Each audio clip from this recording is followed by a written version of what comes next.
Olá, começa agora o Viver Melhor, o programa que traz as melhores novidades e informações sobre qualidade de vida. E você vai ver na edição de hoje. Os novos dados da Organização Mundial da Saúde apontam que o câncer de pulmão é o que mais mata. Quem comenta é a pneumologista Karina Tavares. Você vai saber se o excesso do uso do computador faz mal à visão. O programa Viver Melhor volta já.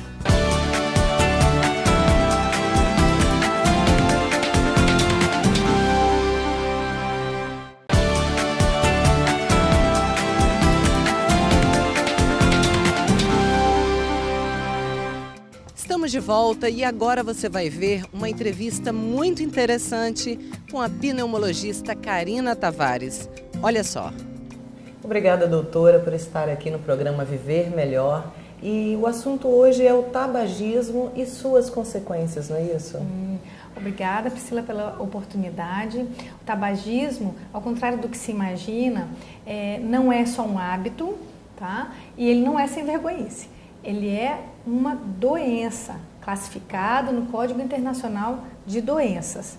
Então, o tabagismo ele tem que ser tratado muito a sério, não é uma coisa do cotidiano, uma coisa normal que todos fazem. Ele leva a doenças graves do pulmão e de outros órgãos, principalmente DPOC e câncer de pulmão. DPOC é o mais conhecido como enfisema pulmonar, é doença pulmonar obstrutiva crônica, e isso leva a uma insuficiência respiratória ao longo dos anos. Tabagismo tem tratamento hoje em dia. Quem quiser parar de fumar deve procurar um médico pneumologista, ou a rede municipal de saúde tem centros em que se organizam grupos de pessoas interessadas em parar de fumar. E lá, com essa ajuda, que é a intervenção psicológica, junto com o tratamento medicamentoso, faz com que a pessoa que quer parar de fumar se sinta mais segura de que vai conseguir o intento e de que não vai passar por todas aquelas questões quando a gente está parando de fumar, de ficar muito nervoso, muito ansioso. A medicação serve para isso, para deixar a pessoa mais tranquila e conseguir o seu intento, que é parar de fumar. Mas ele tem que querer, não é o vizinho, não é o filho. A grande questão é a pessoa ter o desejo, a vontade de parar de fumar. Procura-se ajuda que consegue. E nesses tratamentos, em relação a índices de êxitos, muitas pessoas conseguem mesmo? Conseguem parar de fumar, sim. Junto com o tratamento medicamentoso, em torno de 30%, porque varia de tipo de medicamento para tipo de medicamento, de 30% a 70% desses pacientes com medicamentos conseguem parar de fumar. Quando se alia à intervenção psicológica, que são os grupos ou o seu médico particular que faça isso, em torno de 80% a 90% dos pacientes conseguem parar de fumar, sim. E as doenças? Saiu um dado agora na Organização Mundial de Saúde, né, sobre o câncer de pulmão, que é a doença que mais mata, o câncer que mais mata. Isso. Por quê que é o câncer de pulmão a doença que mais mata? Isso. O câncer de pulmão é uma doença silenciosa. Ela praticamente não dá nenhum sintoma, tá? Então, quando a gente descobre, quando ela dá um sintoma, por exemplo, uma dor no peito contínua, tosse que não para, tosse com catarro com sangue, né? Então é o primeiro sinal. E a pessoa faz um radiograma de tórax, a gente descobre um nódulo, um tumor já em estágio avançado, ou seja, ele já tem metástases, ele já tem, além do tumor principal, um pezinho dele, uma criazinha dele, ou no outro pulmão, ou em outros órgãos. Então o estágio é avançado, a gente não tem mais a terapia curativa, que é a cirurgia, né? Então o melhor a se fazer é prevenção do câncer de pulmão, que é o tabagismo, a cessação tabágica. Por quê? Os tabagistas têm de 20 a 30 vezes mais chances de terem câncer de pulmão do que aqueles que não fumam. Existe um padrão também genético que ajuda? Existem pessoas que nunca fumaram e têm câncer de pulmão. não é verdade? Então, assim, mas 90% dos cânceres estão ligados ao tabagismo. Mas nesse caso, doutora, que a pessoa nunca fumou e teve o câncer de pulmão e é uma doença silenciosa, não há exames, outros exames que possam diagnosticar essa doença no início? Não é uma doença prevenível. A única coisa que previne é o não fumar e ter hábitos de vida saudáveis. Né? Agora, se é uma pessoa que já tem uma história familiar de câncer de pulmão, mesmo que ela não fume, ela pode se prevenir. Olha, eu tive família, tive histórico, pai ou mãe com câncer de pulmão. Então, essa pessoa deve fazer, sim, um rastreamento. Não existe ainda uma lógica, olha, todos os anos só deve fazer um raio-x. Não. É mais da lógica do seu médico, da consciência dele. Olha, vamos então fazer e daqui a 3 anos, 2 anos, fazemos novamente. O senhor já fumou, mesmo que pouco? Não vou fazer só raio-x, vamos fazer um exame mais específico. Mas eu posso hoje fazer o mais específico que tem para câncer, que é a tomografia de tórax. Faço e dá normal.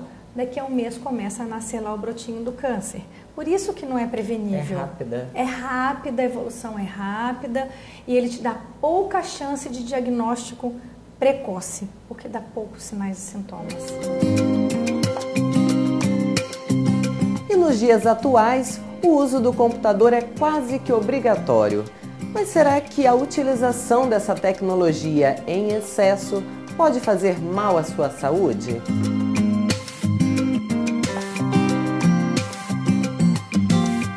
Doutor Ricardo, na verdade essa informação está sendo até um alívio, né, para os pais que estão em casa, que têm adolescentes e que saem do computador porque senão você vai ficar vesgo ou vai forçar as vistas.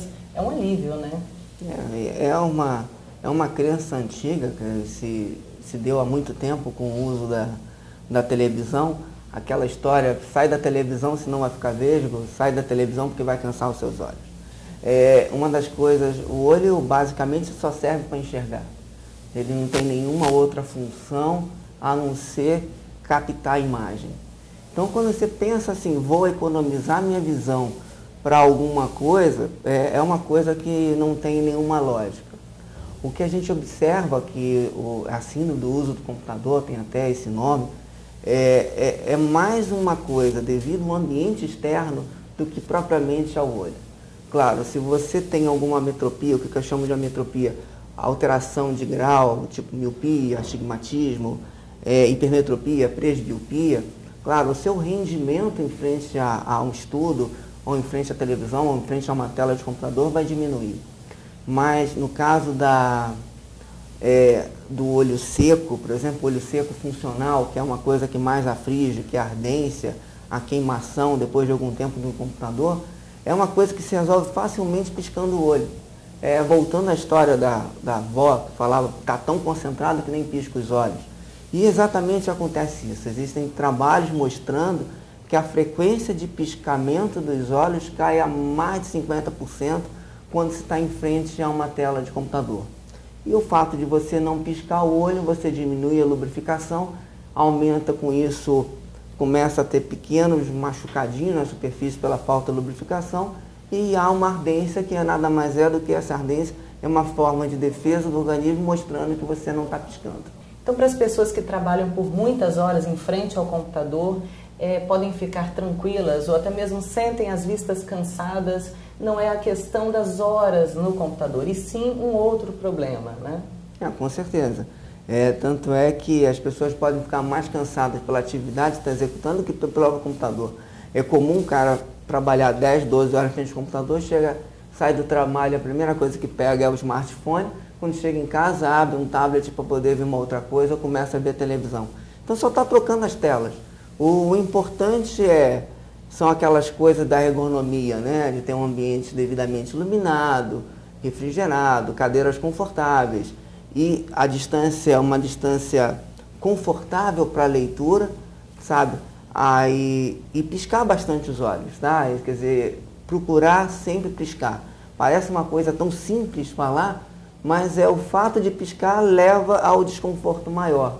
Com isso, você acaba aumentando o número exagerado do uso de colírio lubrificante numa tentativa de suplantar aquela coisa básica que seria apenas piscar os olhos. Então não se deve ter a automedicação, usar colírio, soro fisiológico? Existe alguma coisa que possa fazer para reduzir esse cansaço, essa secura nos olhos?